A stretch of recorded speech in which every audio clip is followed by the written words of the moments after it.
Trey Inks live for us in the Middle East tonight. Thank you, Trey. Joining me now is House Homeland Security Committee member Congressman Jeff Van Drew of New Jersey and former State Department spokesperson and senior advisor to the Scowcroft Center, Morgan Ortegas. Thank you both for joining us. Congressman, I will start with you. How did we get to this point in Afghanistan? My God, it is one of the darkest, most embarrassing days we've had in our country, and it's a tremendous embarrassment for the Biden administration. You know, every day I wake up as a congressman, just as you did as a senator, and you wonder what's going to be next. But with this, it literally is time for this president to resign.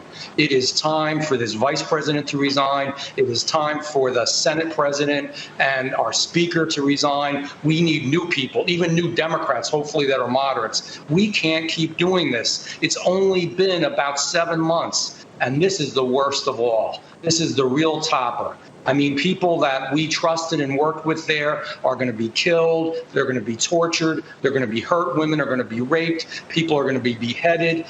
This was not an exit strategy that made any sense. And in no way, it should have been a conditional exit strategy. In no way should this have been done. And let me just top it by this. The president promised us that this wouldn't happen, promised that it wouldn't be like Vietnam, promised that there wouldn't be people trying to literally be taken away off the top of our embassy, and literally just his words a short period of time ago. And this, we've got to but we have to be the America we've always known and always loved. This is not that America.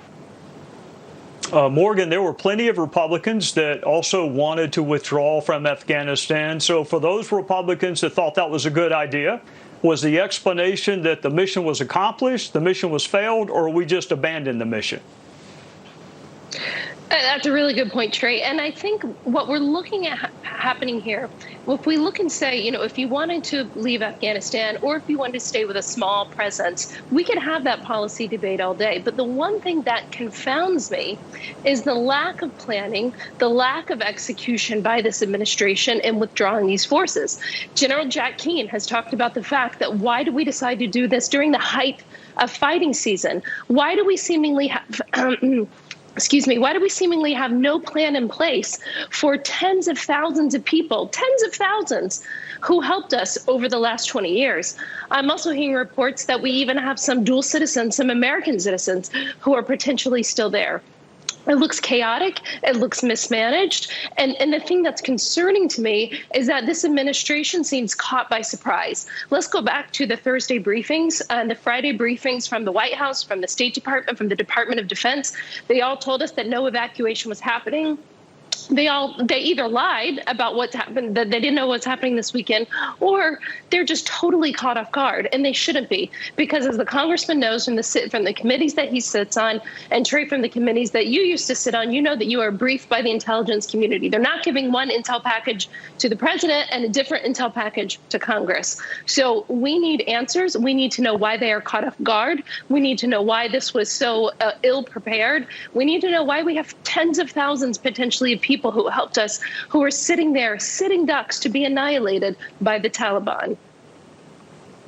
Congressman, we've only got a little bit of time, but do we know how the Republican withdrawal plan would have been different? I think President Trump actually had an expedited withdrawal plan, not even waiting till September 11th. How would it be different if there were a Republican president?